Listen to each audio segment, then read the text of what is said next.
Zion Williamson takes social media by storm yesterday with some crazy body transformation pictures, and he said some great things in the media, so you already know what we got to do right now. We're going to break this down right now on the Pelicans Scoop. You know what to do. Cue my music!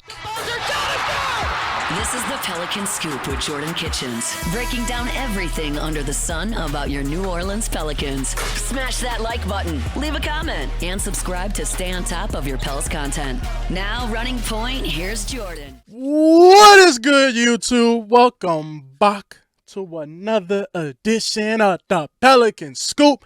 I am your host with the most, Jordan Kitchens, and ladies and gentlemen, we are back. Dropped a video yesterday breaking down what Joe Dumars said, and for his, I guess you could say his media day presser, he said a lot of good things, so you can go watch that video, it's still up there. Also, but we got to talk about what's had the internet in a frenzy yesterday. Oh boy, did Zion Williamson set it off. Zion Williamson, ladies and gentlemen, he looks like a completely different person. I mean, a lot of people were calling this man Ozempic Z. I mean, the picture speaks for itself. I mean, he looks like he's in great shape. He really looks like Khalil Mack, but honestly, a lot of people were calling him, like I said, Zion McOzempicson. I know. I can't make this up. This is what I was seeing. So Zion he looks good. He looks good, but we've been doing the same song and dance for the last 6 years at this point. It is like, oh, skinny Zion. It's kind of like, oh, Ben Simmons hit a three. Look, watch out. Hey, y'all better watch out. Ben Simmons hit a three. He looks a little different this time. I'm not going to deny, but you can't go look back at 2022, that season, the year that they started off as the number one seed. He looked good coming into that year. It's been plenty of times he looked good, and then, but Zion seems to have a different approach this time. I'm not going, y'all know how I get with Zion Williamson. You guys know where I stand with Zion Williamson. If you're new here, go do your damn research. Go do your homework. But I appreciate you for staying here. Drop a like. But anyways, we're going to talk about what Zion said to the media, and he said a lot of great things. Y'all already know how we get down. I go ahead and watch it for you, and I go pull what I feel like is important for you to digest. A lot of the, blah, blah, blah, blah, we're going to forget all that, all right? I got the eye. I'm going to figure it out. So we're going to start it off with this. So obviously Zion's opening was going to be more about, establishing a relationship with Joe Dumars and, what is his thoughts about Joe Dumars? Because this is really the first time you get to hear from Zion Williamson about Joe. There's been a lot of Polo Joe speaking about Zion. Now we get to have it on the other foot. So this is what Zion had to say about his relationship with Joe Dumars. I like Joe.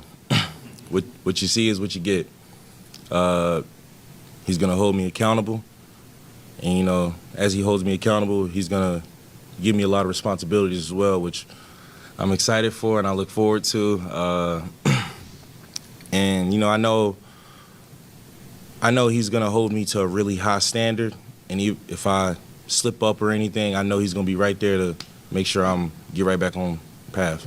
And as you can see, a lot of the things Joe Dumars said yesterday, Zion is basically repeating it. He's really just regurgitating what Joe Dumars was telling us about how he's going to come in and establish accountability, one with the organization, but one with Zion Williamson, and make him understand, like, you're the leader. This is your team. Forget all this BS that's been going on with the past with slime ball Griff letting you do whatever and all this. I'm not having that. All right, if you want to be great, you're telling me you want to be great, you want to do this, you want to be one of the best players of all time, all this.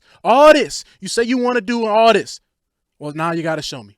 So Joe Dumars has instilled that, and Zion, I just feel like Zion's energy is a little different. Right, he looks good. Y'all see, my boy got a full sleeve, got his VC up. He's not just out there looking like a generic 2K player, just with no drip. He might have the little leg sleeve every now and then, but other than that, it's just shoes, socks, and jersey. So now he got a nice little arm sleeve going on. But if Joe wants to instill this in Zion, his leadership and, becoming the man of the team, becoming really the face. There is no more CJ McCollum, there's no Brandon Ingram.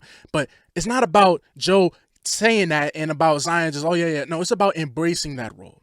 It's about embracing and stepping into that leadership role. Knowing that you're the captain of the ship. Whether it does good or does bad, it's all going to fall at your feet. So this is what Zion Williamson had to say about, embracing that leadership role. Now he's the vet. He's the veteran now. This is what he had to say about that. Embrace that responsibility, like get a chance to be accountable and all that. I love it.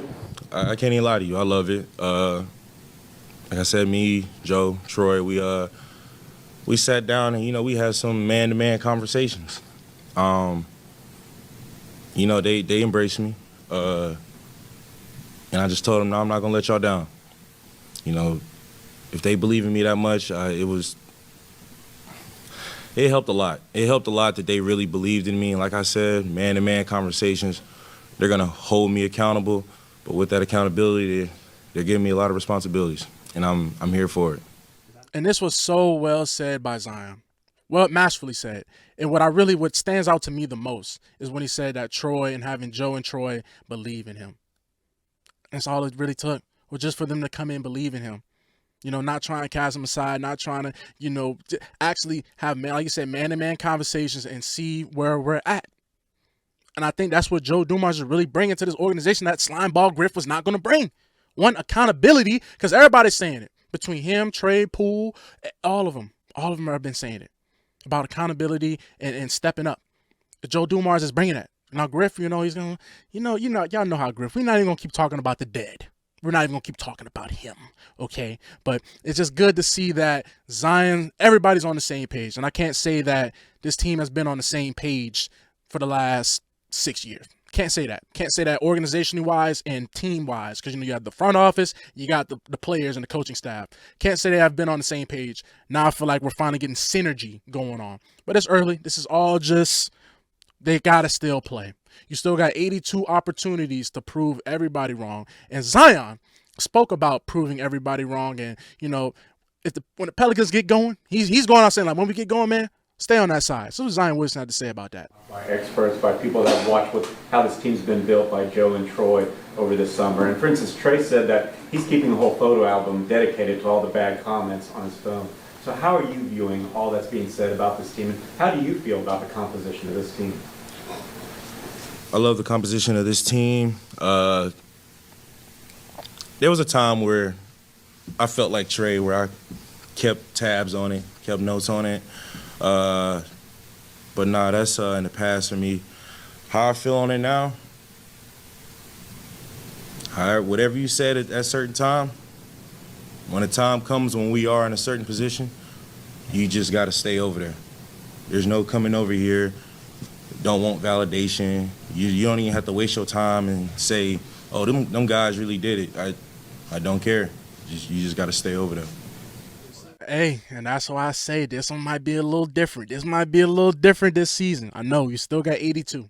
Still got 82 games to play. But damn, that boy said, hey, stay on that side. Hey, I'm not going to do too much. All right? I'm not going to burn myself like I did last year. I'm not going to do that. I'm going to keep it cool, calm, and collected. But I will say this, as a very naive Pelicans fan, I had to rub my knees a little bit. Had to. Y'all know how I get. I had to rub my knees a little bit. I ain't gonna lie, Zion. Ooh, we might be back. We gotta wait. But we might be a little back. Just a little bit. Let me know down in the comments. You know, hey, the temperature is rising a little bit. But if the Pelicans want to get there, you know, Zion wants to prove the critics wrong and he do all this. Well, he's going to really have to embrace that leadership role, the accountability, and have all these responsibilities of the team. And then knowing where you are the veteran. Look around, everybody. Guess who's the longest tenured Pelican? Zion Williamson. He's the longest tenured Pelican on the team right now currently. He's the vet. Just like that, in the blink of an eye, it has gone from, you know, Zion's the young kid that just can't get it right, but now we're looking at him like, oh, no, you're the leader now. You're the vet. You got to be the guy.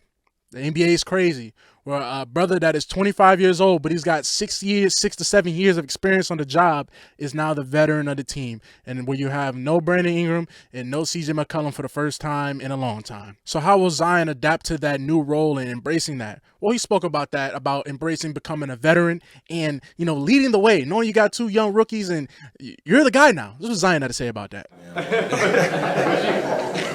You know what I'm saying?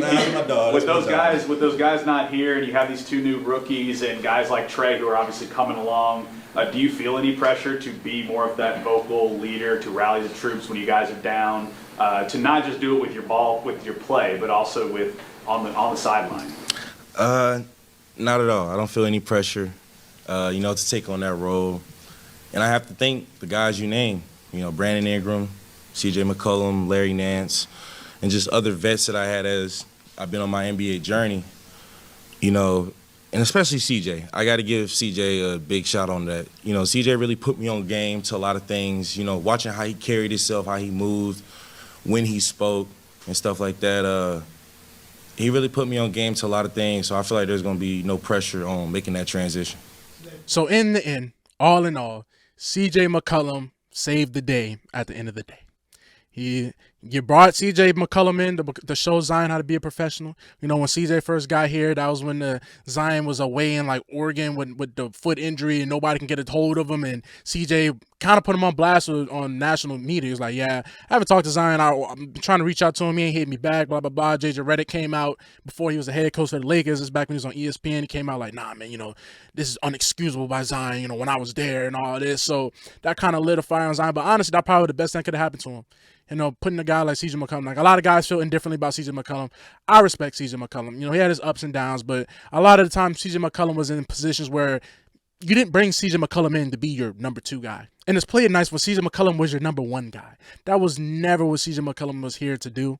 Brandon Ingram and Zion Williamson failed him. Let's call it what it is. I'm not gonna lie, CJ was supposed to be third fiddle. And there's too many times where he had to be a second fiddle, first fiddle guy, because your number 1 and number 2 guy are, you know the story of the Pelicans. You're watching the Pelicans scoop. You know the origins of this team. I'm not saying something. I'm not speaking Mandarin, okay? So let's keep this bad boy rolling. But shout out to CJ McCollum. Obviously, that resonated with Zion. You know, the dude was like, you know, it's kind of called CJ a little old heads. I was like, hey, you know, that's my man. That's my guy. That's my guy. But, you know, shout out to CJ McCollum. We're going to see if that really wore off on Zion or if this is a new chapter, turn a new page. Who knows? Year 6 leap. I don't know. You know, if Zion's going to take the leap and the team's going to have to take the leap, it's all about a mentality. That dog mentality that Joe Dumars has said he's been trying to instill. That's what when Joe Dumars opening presser, I did a video. I've covered everything. Go back and look. So when Joe Dumars opening presser, the main thing he was talking about with the team was he wanted to bring in dogs. That's why he went and brought in Kevon Looney, Jordan Poole, Derek Queen, Jeremiah Fears. Like, he wanted to bring in dogs. He wanted to have a whole different mentality change from the, you know, Griff. We're loving compassion. We got a good gentleman, and the complete 360 what Joe Dumars trying to steal. Like, Joe Dumars wants a bunch of boys out there that's gonna eat a steak with their bare hands. No utensils, no fork, no knife, some dogs. So Zion Williamson spoke about this new dog mentality and what has Joe Dumars brought to the franchise in his short time here that they're going to basically play like this season. You can tell with the energy that Joe has brought in the building that you're going to have to get after it. Nobody's going for none of that soft stuff. You're going to have to get after it, and as you said, kind of that bad boy mentality that we're not out here about to be crying to the refs or anything. You just do it. You just literally got to do it. Ooh-wee. Y'all heard him. Like I said, you got 82 opportunities to prove us, to show this. You got 82 coming up. You got 82 of them. But damn it. I love it. Ooh, I love it. That boy said, I mean, look, and I know what we heard what Joe say yesterday. He was like, you know, there's no expectation to make the playoffs. I just want a team that's going to play hard every night, balls to the wall, basically. I'm just like, yeah, you know, we need to make the playoffs. But anyways, that's not about Joe. Like I said, go watch that video. Drop a like if you made it this far in the video. I appreciate you so much. But anyways, if you're going to be playing that hard, balls to the wall, especially with Zion Williamson, his body cannot fail him. I'm going to say this. I told you I'm going to say this every video. If your best player is not playing over 65 games, you have no shot. And that's the threshold to, you know, get awards and all that, but you got to play over 65, especially in the Western Conference. You're going to need to. Shai Gilgeous-Alexander, the reigning MVP, he's played over 70 games. Like, I think the last 2 years. Played over 70. Over 70. MVP, Finals MVP, NBA champion for the Oklahoma City Thunder. It's possible. Small market. It's very possible. Now, they got Sam Presti. We don't have Sam Presti. But at the same time, if you're going to do this, you got to be out there and healthy on the court. And Zion Williamson doesn't have that type of track record. But he spoke about his new mentality change and kind of the switch that flipped last season. You know, they had to shut him down. But Zion ended the season healthy last year. You know, he might have not played the last couple of games because of a tailbone or whatever, but Pelicans had like 3 wins, okay? They were just sitting on me. Anyways, he spoke about his new approach, and basically he feels good. He said he's felt the best he's felt since Duke. Now, got to take it with a grain of salt. With him, you got 82 opportunities to prove us wrong. But this is what Zion Williamson had to say about his new approach and just how he's been feeling. His body's been right. Do you do anything different this year than you did in the past? I gotta give that praise to Daniel Bove, trainer with the Pels. Last year, while I was rehabbing my hamstring, me and him sat down and we had a conversation. He was just like, Z, we need to figure this out. Like, when you come back from rehab, we want you to be better than before it happened, X, Y, Z. What are some things you like to do? How can we make the workouts in a way to where you're having fun and you're really enjoying it, boom, boom, boom. And we came up with a plan, and from boxing to working out on the football field a lot to just different random workouts. And during that time frame last year, I really felt a shift in my body to where I would look at him and go, dude, it feels good to feel good. I haven't felt like this since college, high school, just where I can walk in the gym and I'm like, I feel good. Hey man, it sounds good. Sounds really good. Sounds really good. The delusion is starting to creep up on me. So I'm probably going to just tailor this to y'all. Y'all let me know down in the comments how you guys feeling so I can tailor my expectations. From hearing what Zion had to say, I might do a couple more player interviews. Y'all let me know down in the comments if y'all want more of these when I just sit there and break it down for you guys. But the optimism it's ticking. All right, it's rising up. Zion has said everything right. He's been working with Teaspoon again.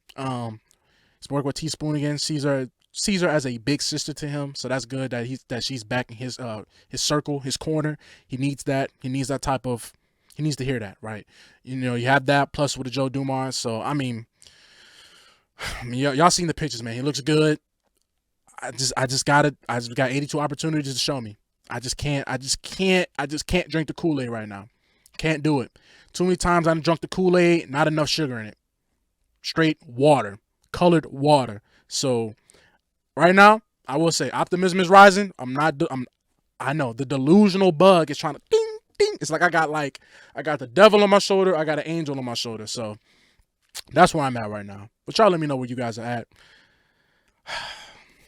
The delusion it's sinking in. I just want them to be good so bad, guys. Well, anyways, it's been another one of the Pelicans Scoop, another edition. I've been your host of the most, Jordan Kitchens, and I'm signing out. Peace.